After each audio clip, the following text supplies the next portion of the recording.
जर इथल्या गव्हर्नमेंटला झुंडीची भाषा कळत असेल, शिवराळ भाषा कळत असेल, एक माणूस ज्याला महाराष्ट्र माहिती नाही, ज्याला आरक्षण माहिती नाही, तो जर मुंबईला वेठीस धरत असेल, मुख्यमंत्र्यांची आईमाई काढत असेल, तर ओबीसी सुद्धा आपल्या हक्काने अधिकारासाठी रस्त्यावर उतरेल आणि त्याची आम्ही बैठक आज घेत आहोत.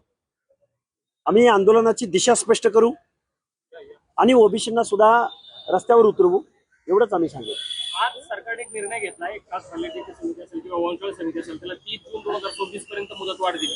हे बघा, जरांगेचं एक आंदोलन आणि शासन बेजबाबदारपणे JR काढणं असो किंवा निर्णय घेणं असो, एखाद्या भटक्या विमुक्ताला जर एखादं कास्ट सर्टिफिकेट काढायचं म्हणलं तर 6-6 महिने कालावधी लागतो आणि शासन सर्टिफिकेट वाटतंय. हा कुठला न्याय? शासनाला सर्टिफिकेट वाटण्याचा कुठलाही अधिकार नाही आणि अशा वंशावळी शोधणं, नोंदी शोधणं आणि सर्टिफिकेट वाटणं, मला वाटतं हे शासन बेकायदा वागतंय, बेजबाबदार वागतंय आणि ओबीसीचं आरक्षण संपवतंय. आजच्या बैठकीत काय आपण प्रमुख मुद्दे नाही, आजच्या बैठकीमध्ये आम्ही ओबीसीतल्या तमाम वेगवेगळ्या ज्या जात समूहाचे जे प्रमुख आहेत, संघटनांचे जे अध्यक्ष आहेत, ऍक्टिव्हिस्ट आहेत, नेते, त्यांना बोलवलेलं आहे. आता मुळामध्ये आपण जे आता मुंबईमध्ये पाहतोय की कशा प्रकारे सरकारला वेठीस धरलं जातंय. सुप्रीम कोर्ट हायकोर्टाचा आदेश असताना की नवी मुंबईमध्ये तुम्ही सोय करा, तरी आदेश असताना आंदोलकांचे पण हाल होतात, तरी पण त्या मनोज जरांगेंच्या या दबावाला आणि हटकर भूमिकेला सरकार बळी पडतंय.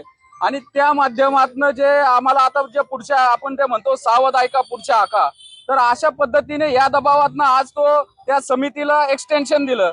उद्या उठून आणखीन त्या सगळे सोयऱ्यासारखा कुठला तरी एखादा JR परत काढला जाईल आणि तो कायद्याने चॅलेंज करता करता आम्हाला 6 महिने लागतील आणि आमचं राहिलेलं ओबीसी आरक्षण संपून जाईल. स्थानिक स्वराज्य संस्थांच्या निवडणूक आहेत, त्यामुळे आम्ही सगळ्या ओबीसी समाजातल्या जात समूहातल्या नेत्यांची, ऍक्टिव्हिस्टची आम्ही आता मोठ बांधतोय आणि आंदोलनाचं रूपरेषा कशा प्रकारे आंदोलन आम्हाला घेता येईल, लॉंग मार्च काढायचा, संघर्ष यात्रा करायची, उपोषण करायचं, आंदोलन करायचं, असं आम्ही सर्वानुमते आता आमची बैठक आहे.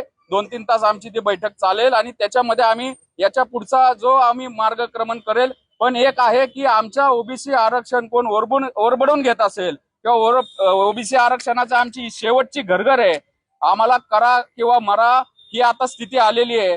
कारण की तिथं आमदार खासदार पाय घड्या घालतात, ते मांडी लावून बसतात.